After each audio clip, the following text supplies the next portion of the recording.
Bienvenidos una vez más. Mi nombre es Ahmed Ramírez, soy profesor de Derecho Administrativo de la Facultad de Derecho de la Universidad de La Habana y como hicimos la semana anterior, venimos a ofrecerle una breve panorámica acerca de la regulación de la expropiación en Cuba. La semana anterior pues conversábamos un poco acerca de cómo había ido históricamente evolucionando el tracto de la necesidad de una institución tan importante como la ley de expropiación. Culminábamos hablando de la nueva regulación, una potestad que surge entonces para el sujeto que ha sido expropiado por parte del sujeto expropiante, en este caso los órganos de la administración pública, de que si ha decursado un término en concreto, pues no se ha utilizado el bien expropiado, el bien objeto de la expropiación para los fines en que fue perseguido, pues puede solicitar entonces que se vuelva atrás, que se vuelva a retrotraer los efectos de esa actuación y pueda aspirar entonces a obtener nuevamente al ámbito de su dominio privado, al ámbito de su derecho de propiedad, reintegrar entonces el derecho de propiedad sobre ese bien. De eso va la idea de la retroversión expropiatoria. De esta manera se asegura, pues sin duda, que el Estado, en primer lugar, pues cumpla efectivamente con la finalidad de la expropiación y en segundo lugar, no solo en cuanto a su contenido, sino también en cuanto a la eficiencia en el tiempo para realizarlo. Si uno mira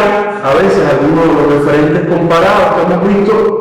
pues de alguna forma en muchos casos se pretende utilizar los bienes expropiados para otros fines diferentes y aquí el derecho de retroversión expropiatoria sin duda constituye una garantía muy concreta dentro del ámbito de esta gran garantía que constituye sin duda la expropiación. Tenemos que decir algo que es muy importante dejarlo muy recalcado y es el hecho de que a pesar de que no existía en Cuba una ley de expropiación durante todo este ciclo constitucional del 76 al 2019 e incluso antes durante la profesionalidad administrativa, en Cuba sí hubo una actividad expropiatoria. No existe una gran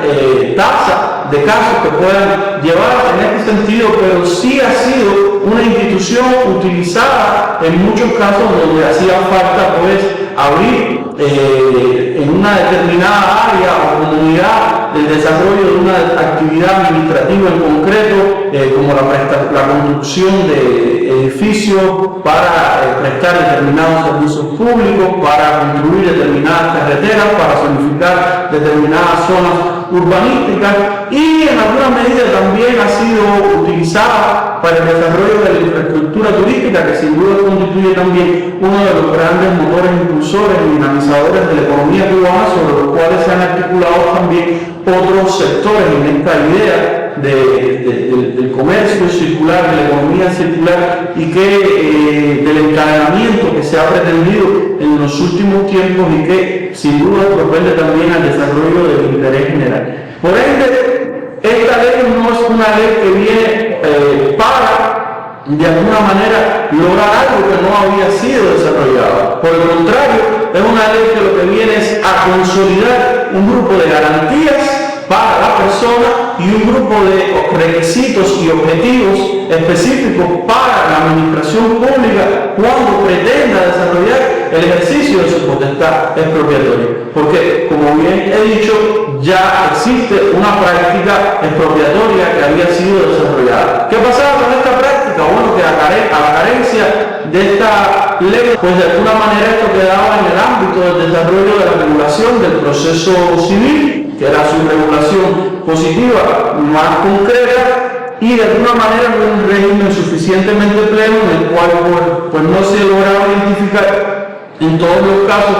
propiamente cuál era la autoridad competente para desarrollarlo, cuáles eran los términos para lograrlo y los causales pues no quedaban muy bien dibujados. Hacia eso avanza la ley de expropiación, que sin duda pues, constituye una de las grandes leyes que necesita el régimen jurídico de la administración pública para la regulación del Estado con los ciudadanos. Y esto también recibe una impronta, si uno mira en clave constitucional a día de hoy, por ejemplo, algunos artículos de la Constitución, como el artículo 7, 8 y 9, que habla de la aplicación directa del texto constitucional, del principio de respeto al principio de legalidad, e incluso cuando se habla en clave de la tutela judicial efectiva, artículos como el 92, que garantizan el acceso a la defensa de los tribunales. Nuestro modelo planteado en este proyecto de norma es un modelo donde es el juez quien, en definitiva, quien aprueba la expropiación, y no solamente se queda en el ámbito de la administración pública, sino que trasciende a esa tutela, y que además está caracterizado por la impregnación de esos principios contenidos en el artículo 94 del texto constitucional, que constituyen una guía para la actuación del Estado. Una guía donde se habla de realizar las actuaciones respetando el canon probatorio, donde pueda ser oír y escuchar las partes, donde hay que tener unas argumentaciones que sean congruentes, motivadas, por lo tanto no es una decisión arbitraria. La declaración de la ocupación de la utilidad pública o el interés social no puede ser una declaración arbitraria, tiene que tener motivos, tiene que tener fundamentos, incluso que individualicen por qué y no otro el bien en concreto, un derecho a un plazo razonable e incluso un derecho a ser escuchado, a ser oído en el procedimiento o en el proceso, y hasta un derecho a ser indemnizado por los daños que puedan causarse en el ámbito del desarrollo del proceso o del procedimiento. De tal forma, la regulación que se recibe a día de hoy, pues sin duda resulta de valor añadido, y que además tiene ya un desarrollo normativo previo en la actual ley del proceso administrativo. La ley que ya lleva un año de vigencia, aprobada en la sesión de diciembre de la Asamblea Nacional del año anterior, y que dentro del objeto del proceso administrativo pues regula la jurisdicción y la competencia de los tribunales en razón del conocimiento de los procesos que puedan ser llevados a cabo por la administración pública como demandante para la expropiación. Regula en el ámbito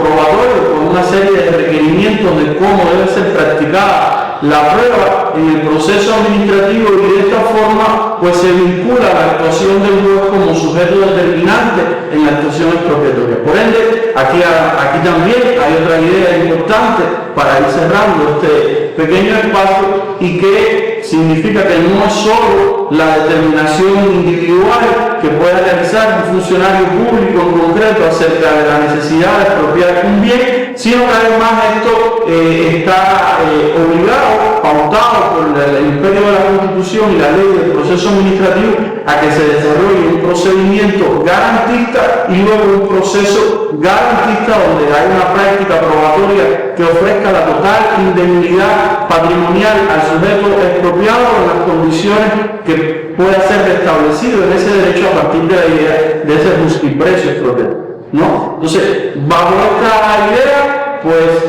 voy cerrando este espacio con la invitación de vernos la próxima semana. Por ahora, un saludo y la invitación a la semana siguiente.